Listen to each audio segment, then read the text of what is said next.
Sige.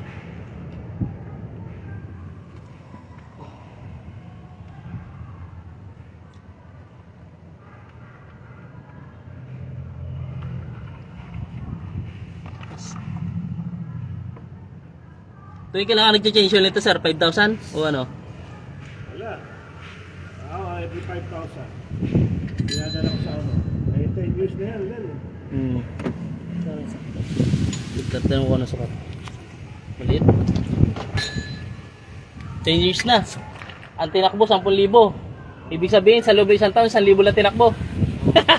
10,000. 1,000, isang ano, isang taon. Hindi ko ginagamit talaga ito. Tapos dinali ng mabait. Bukan pwede nagagamit ano sir. Hindi, dapat talaga pinapainit yan. Oo.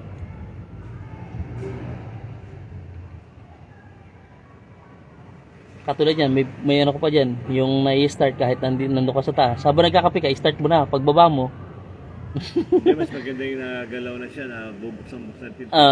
Babulabog yung mga yan. babulabog sila. Ano kailangan nyo?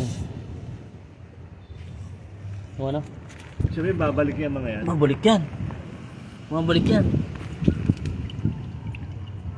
Abit oil filter? Hindi. Mabalik yan sa amin eh. Nagbalik eh. Pag hindi mo kukontrahin yan, hindi yan titigil. Tutulog-tulugan niya yan dyan. Gagawin niya tirahan yan eh.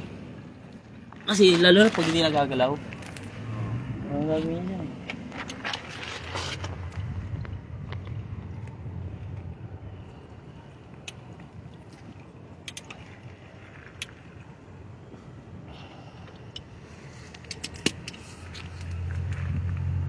Dapat mo na isa. Abot yan boy. Pag tinapat mo. So, hilahin mo konti. Dalawa ba yung dry plug? Hindi. Yung isa po oil filter. Lakas ang hangin ah. Kapag na ba namin oil heater? Opo.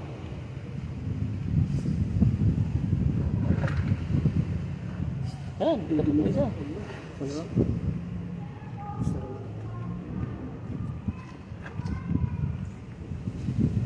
Silipin mo na nga rin langis, alal, kung tama lang sa time ng pag-change. Kailan ko lilig-cancel yan? 5,000 pa. Tagal na, 5,000. Pero mga 2,000 ano? Pero naka-ano na ako dyan. Siguro naka-4 na change oil na. Ah, okay. Okay lang yan. Yan na yan. Lupa naman yun. Marami na, no? Oo, tama lang. Maitim na rin. Pero pag ginano mo yung viscosity, sakto lang siya. Yan, ipapalit mo sa akin fully synthetic. Tuwing ano ka ba nag-change oil? 5,000? hindi sa time eh. Napapanis, sabi nila, napapanis daw yan. Kapapanis yan. Ito, matagal na to, taon na yan.